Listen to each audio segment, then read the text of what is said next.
From Yael, reflecting on the man whose groove anchored a generation. R.I.P. D'Angelo, unshaken but ever stirred. A reflection on a man whose groove anchored a generation and whose voice taught us that being free meant being fully and fiercely ourselves. Michael Eugene Archer, Sunrise, February 11th, 1974. Sunset, October 14th, 2025. I didn't know what to say when I first heard D'Angelo had exited this plane. I felt I couldn't say much at all because I wasn't a D'Angelo fan, at least not in the modern sense.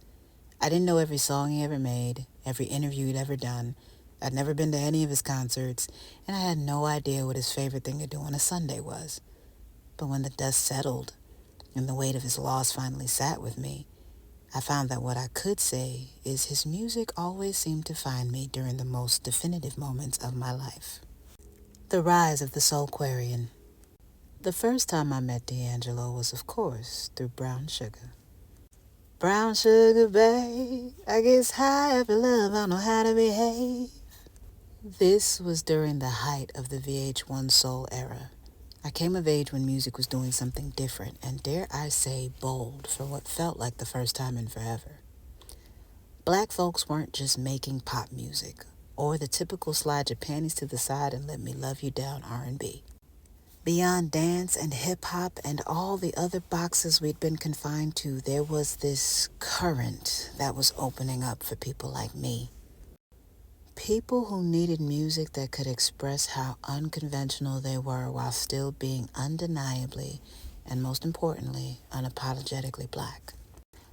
That was neo-soul. At least that's what it was to me anyway.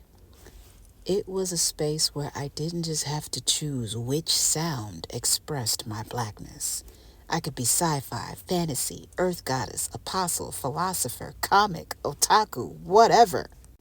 For the first time, I had music that said I could be who I wanted to be as long as it was authentically me.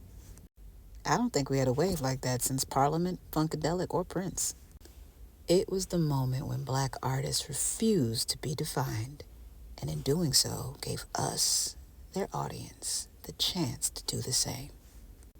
And it wasn't just him. It was the India Aries, the Jilly from Phillies, the Erykah Badu's, the Miss Lauryn Hills, the Outcasts, the Corinne Bailey Rays, the Commons, the Music Soul Childs, the Angie Stones. It was a collective spectrum of blackness encapsulated in a sound so bold, soulful, and diverse it refused to be flattened and tokenized into one monolithic definition, no matter how hard America tried to make us fit into one. The unforgettable one. Don't you forget it, don't you forget your way home for that little girl. Hold on to your world. Right? That was Glenn Lewis, by the way, and his message is the soundtrack to the point of this reflection. Music like this made it impossible to forget who and what we are, and D'Angelo was unforgettable.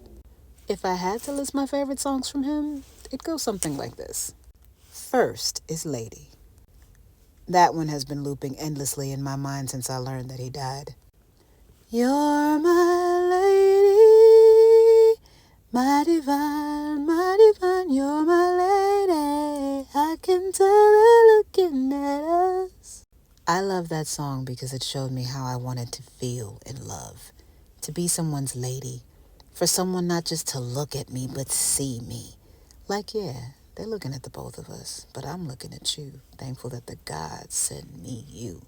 And oh my God, I could not wait to feel a love like that. My second would have to be Cruising.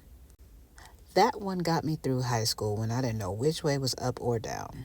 I was just trying to find my way, and I had no idea how to. But I had an iPod. It was 8 gigs, and I was willing to give my computer aides downloading music from LimeWire just so I could have something to drown out the deafening sounds of confusion. And one of the songs that I was willing to risk it all for was Cruising. Baby, let's cruise away from here.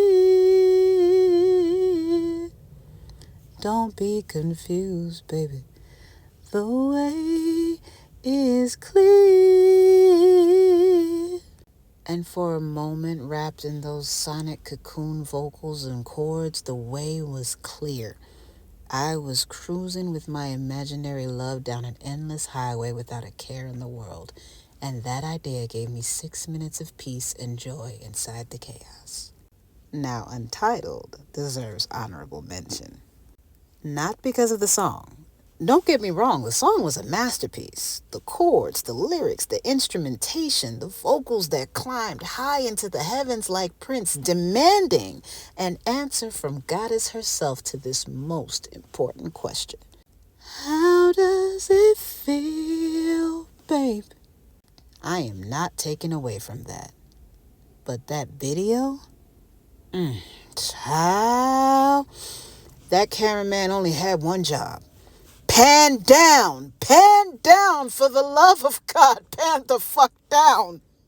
We were so close to the promised land, but baby, they refused to let us catch a glimpse of glory, and we were left to wonder indefinitely exactly how it would feel. Whew. My third favorite would be Nothing Even Matters, a duet with him and Miss Lauryn Hill. Now the skies could fall, not even if my boss should call. The world, it feels so very small, 'cause nothing even matters at all. As they traded bars about life's highs and lows, I saw reflected in their harmonies the kind of love I always longed for.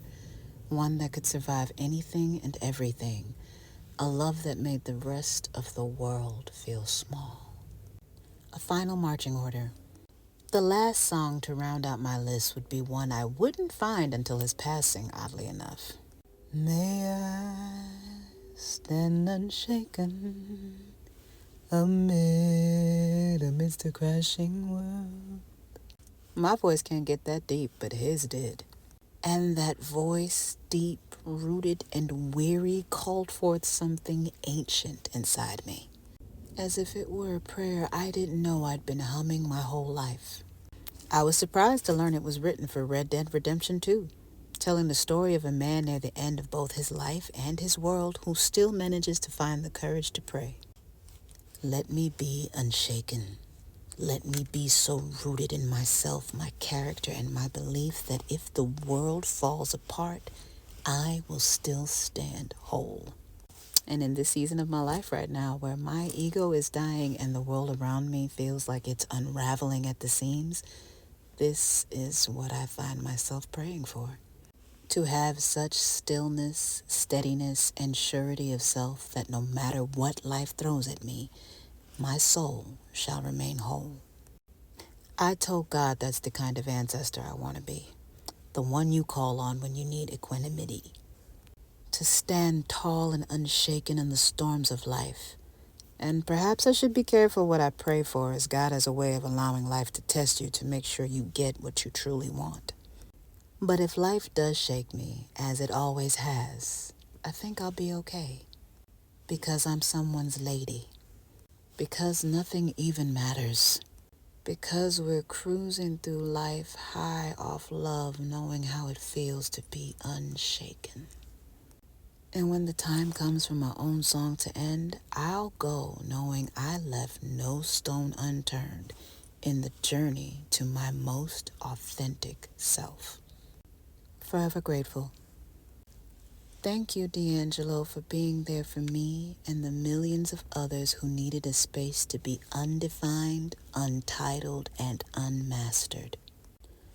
You taught us how to be free and held that steady groove until we found exactly who we were beyond what the world told us we should be.